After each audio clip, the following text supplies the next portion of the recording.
Thorrur municipal chairman పీఠం దక్కించుకున్న తర్వాత తూనం శ్రవణ్ చైర్పర్సన్ అభ్యర్థిగా గెలుపొందిన తర్వాత ఒక ఉత్సాహపూరితమైనటువంటి వాతావరణం కాంగ్రెస్ వర్గాల్లో నెలకొంది.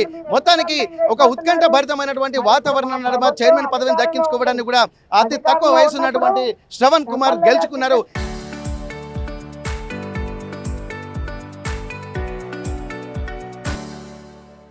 ఇప్పటి వరకు కాంగ్రెస్ కార్యకర్తల బలము నమ్మకంతో మేము ముందుకెళ్తున్నటువంటి విషయాలు కూడా చెప్పగానే చెప్తున్నటువంటి నేపథ్యంలో మరి వారి చైర్మన్ పరిస్థితి పీఠం దక్కించుకున్న తర్వాత వారికి ఆ చైర్మన్ అధికారం వచ్చిన తర్వాత వారి ముందున్న లక్ష్యం ఏదో తెలుసుకుందాం. శ్రవణ్ గారు నమస్తే అండి, కంగ్రాచులేషన్స్. ఎట్లా ఉంది సార్ మరి ఈ పరిస్థితి? మొత్తానికి ఒక ఉత్కంఠ భరిత నడుమ అసలు నువ్వా నేనా అన్నట్టు కాదు, అసలు ఒక నరాలు తెగే ఉత్కంఠ. రాష్ట్రంలో ఎక్కడా లేని విధంగా తొర్రూరు మున్సిపాలిటీ ఎన్నికలు జరిగినాయంటే అతిశక్తి కాదు. దానికి ప్రత్యక్షంగా చైర్మన్ అభ్యర్థిగా ఉన్నటువంటి మీరు ఎట్లాంటి సిచ్యువేషన్స్ మీరు ఫేస్ చేస్తారు? ఎట్లా ఉంది పరిస్థితి?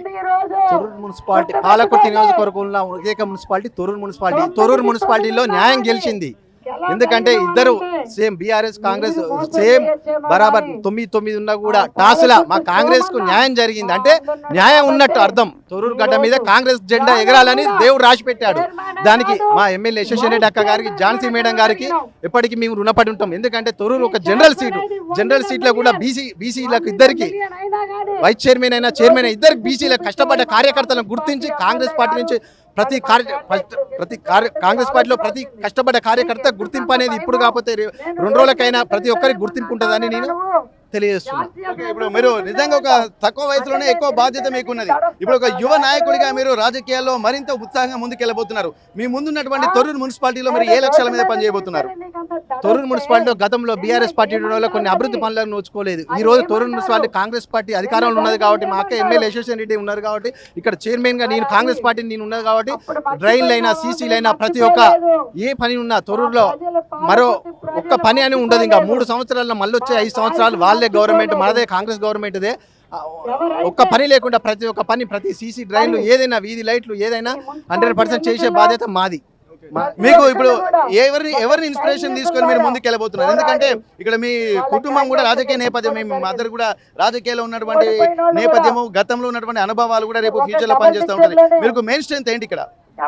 మెయిన్ షెడ్ ఏంటంటే మా ఫాదర్ మా మమ్మీకి ఇట్లా గత 20 సంవత్సరాల నుంచి మా సెకండ్ వార్డ్ అనేది కాంగ్రెస్ పార్టీ. ఆ రోజు నుంచి ఇప్పటి వరకు కాంగ్రెస్ పార్టీ మా ఫ్యామిలీనే ఉన్నది. ఆ రోజు నుంచి ఈ రోజు వరకు మేము కాంగ్రెస్ పార్టీ గెలుస్తుంది. ఆ ధీమతోటి నేను కూడా ప్రజలకు వెళ్ళినా, నేను కూడా ఏదైనా ఆపద కష్టాలు ఏది ఉన్నా కూడా నేను ముందుకెళ్తా. నాకు మనం ఖర్చు పెట్టి మనం సాయం చేసే మనసు తప్ప మనం వేరే ఆశించేది లేదు. కాంగ్రెస్ పార్టీకి మనం ఎప్పటికీ అధికారం లేనప్పటి నుంచి కూడా మనం కాంగ్రెస్ పార్టీతో ఉన్నాం. ప్రతి ఒక్కటి కూడా మేము కాంగ్రెస్ పార్టీ అంటే అభిమానం, ఆ ఉద్దేశంతో అప్పటి నుంచి ఇప్పటి వరకు ఇట్లనే ఉన్నాం. ప్రధానంగా ఈ ఎన్నికల్లో మీరు ప్రతికూల పరిస్థితులు ఏవే ఎదుర్కొన్నారు? ఎక్కువగా ప్రతికూల పరిస్థితులు ఏం ఫేస్ చేశారు మీరు? ఎన్నికల్లో ప్రతికూల అంటే ఇప్పుడు మామూలు ఎన్నడూ లేని విధంగా తొర్రూరులో టాస్క్ గెలవడం అది మామూలుగా లేదు సార్. ఎన్నడూ లేని విధంగా టెన్షన్ పడ్డాం. అయినా దేవుడు అనేటోడు ఉన్నాడు, న్యాయం గెలిచింది. ఇక్కడ టాస్క్ మాకు వెళ్ళింది. మా అక్క ఎమ్మెల్యే గారి అక్క మా పూజల దేవుడు అనేటోడు. వాళ్ళు మంచి ఫ్యామిలీ, మా మంచి ఫ్యామిలీ. కాంగ్రెస్ కుటుంబం అంటేనే మంచి ఫ్యామిలీ. అందుగురించి దేవుడు కూడా కలకరించాడు.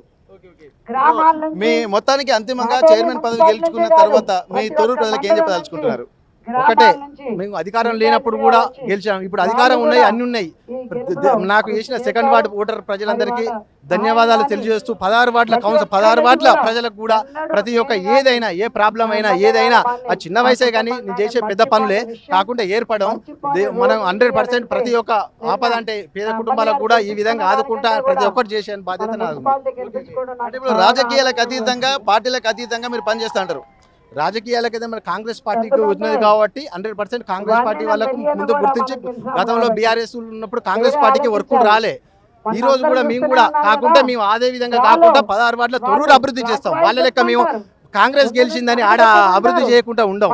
కాకుండా దేవుడు అనేటి ఉన్నాడు. 16 వార్డులలో ప్రతి ఒక్కటి కూడా అభివృద్ధి చేసే బాధ్యత మాది. మా అక్క ఎమ్మెల్యే యశస్విని రెడ్డి అక్కది. మొత్తానికి ఇక్కడ తాను రాజకీయాల్లో కుటుంబ అనుభవం ఉంది, అలాగే తక్కువ వయసు ఉన్నప్పటికీ కూడా బాధ్యత పెద్దది కాబట్టి ఎక్కడ రాజకీయాలకు కానీ ఎక్కడ తన వ్యక్తిత్వానికి కానీ తావు లేకుండా ఒక నిస్వార్థపూరితమైనటువంటి వాతావరణంలో తొర్రూరు ప్రజలు తమ మీద ఉంచినటువంటి నమ్మకాన్ని దృష్టిలో పెట్టుకుని మిగిలిన పట్టణాలకు ధీటుగా తొర్రూరుని మున్సిపాలిటీ పరిధిలో ఎక్కువగా డెవలప్ చేయడానికి అంటున్నారు. మొత్తానికైతే ఎక్కడ తన కుటుంబానికి కానీ తనకు కానీ 2వ వార్డు నుంచి గెలుపొందినటువంటి నేపథ్యంలో వాళ్ళకి ప్రత్యేక ధన్యవాదాలు చెప్పుకుంటూనే మొత్తం 16 వార్డులలో కూడా అభివృద్ధి తమ లక్ష్యంగా ముందుకు వెళ్తాను. ముఖ్యంగా ఒక పెట్టని కోట లాంటి కాంగ్రెస్ పార్టీ అలాగే ఇక్కడ ఎమ్మెల్యే గారు కూడా నాకు అండగా ఉంటున్నారని ఒక ధీమా వ్యక్తం చేస్తున్న నేపథ్యంలో రాబోయే రోజుల్లో తొర్రూరు అభివృద్ధి మరోలా ఉంటుందన్నటువంటి ఒక ధీమా మాత్రం ఇక్కడ తూణంసమని చెప్తున్నటువంటి పరిస్థితి. తొర్రూరు నుండి కెమెరా పర్సన్ వంశీతో వెంకటరత్నం, RTV వరంగల్. చరిత్ర సృష్టించినోడు ఇప్పుడు ఆ చరిత్రని తిరగరాయబోతున్నాడు. అబద్ధాల గోడల్ని బద్దలు కొట్టి నిజాలను రాగా మీ ముందుంచబోతున్నాడు. నిజమైన వార్తల కోసం వెంటనే డౌన్లోడ్ చేసుకోండి రా యాప్ని.